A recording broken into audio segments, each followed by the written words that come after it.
Hello everyone, this is Fan from Gaming Villa. I hope you all are well. Today I'm going to talk about the two TV, the left side Samsung CU7000 and right side Sony X77L. If you are new in my channel, then please subscribe and press the bell icon for future notifications and upcoming videos. I have another channel named Awesome Tech Gaming Pro, where I upload similar kind of tech videos like TV comparison, sound system, home theater, graphics card. You can check and subscribe. You just see this two TV's design. The Sony X77L has a basic design that looks a bit cheap. The bezels are thicker and more distracting than most similarly priced TVs on the market, and the plastic build looks dated. On the other hand, the Samsung CU7000 looks good for a budget model. It's thicker than the Samsung CU8000, but has thin bezels and its textured plastic feels good to touch.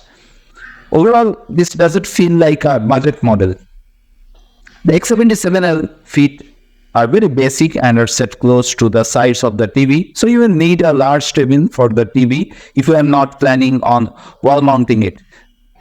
They support the TV fairly well, but there's still some wobble from front to back. Sadly, there's no alternative position for the feet to accommodate a smaller table. The Samsung CU7000 are plastic and feel okay.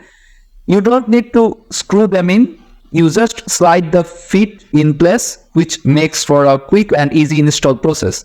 The TV wobbles a bit, but overall it's acceptable. The distance from the table to the screen is 3.3 inches, which is high enough to fit most soundbars.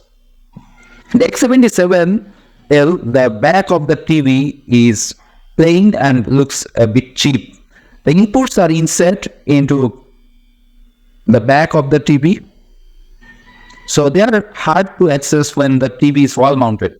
The TV comes with clips that you can attach to the back of the feet to help with cable management. On the other hand, the CU7000, like many other Samsung models, the back of the Samsung CU7000 is made of plastic and textured with etched horizontal lines. The TV doesn't offer much in terms of cable management, but it has a clip on one of the feet you can feed cables through to help hide them and keep them tidy. Unlike Samsung CU7000, all three HDMI ports are found within the back cutout. A mounting arm is recommended as the cutout is hard to reach. The X77L has decent build quality overall. It's entirely made of plastic, but the plastic is decent overall and the build has no serious issues as the back panel is mostly on large piece. There's a fair bit of flex to it, but again, this isn't uncommon and won't cause any long-term issues. On the other hand, CU7000 has decent build quality. It's made of plastic, feels good to touch and looks good.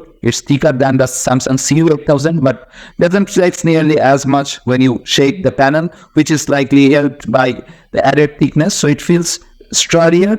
The TV's back panel flexes significantly when you press on the area around the VESA mount holes, and it's not concerning. The feet are made of plastic and feel cheap, but they hold the TV well. While the TV does wobble on its stand, it's not bad enough to cause stability problems. If you say this two TV's picture quality, the HDR performance of X77L is just okay for gaming in HDR. It has low input lag, ensuring a smooth, responsive gaming experience.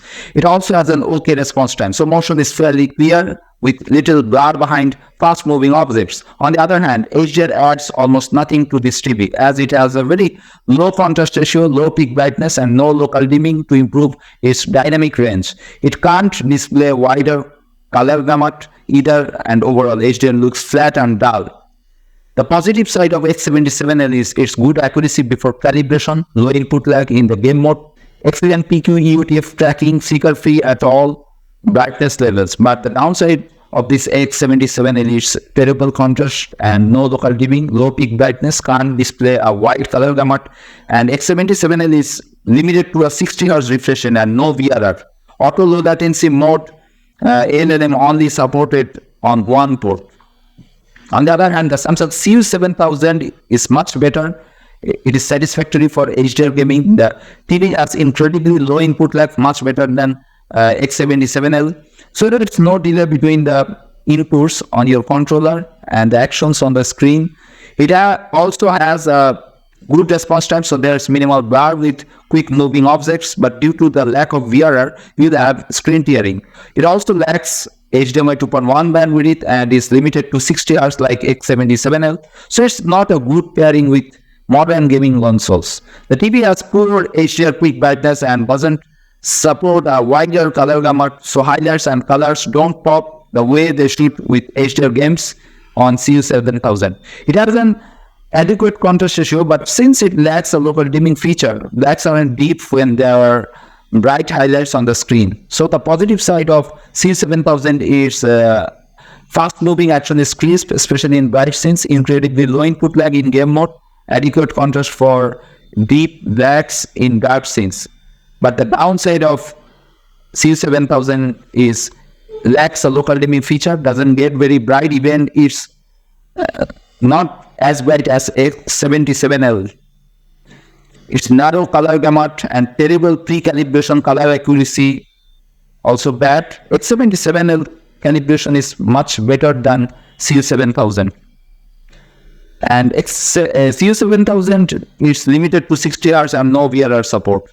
If you want X77L as a PC monitor, it isn't suitable as a desktop PC monitor, but it's okay for PC gaming. It has low input lag in the game picture mode, ensuring a responsive gaming experience. It displays chroma 4:4:4 properly in the graphics picture mode, but sadly, switching to this picture mode increases the input lag considerably, and mouse movements feel sluggish. This means that on the desktop, you have to choose between responsive inputs or clear text. You can't have both. On the other hand, the Samsung CU7000 even worse than X77L.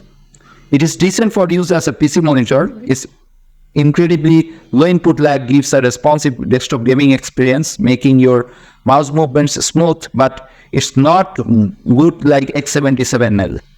Its good response time also means there's minimal blur behind quick cursor movements. The TV has satisfactory reflection handling but doesn't get bright enough to overcome glare in a bright room. Unfortunately, the CU7000 TV has a narrow viewing angle, so the image looks washed out at the side if you see too close to the screen.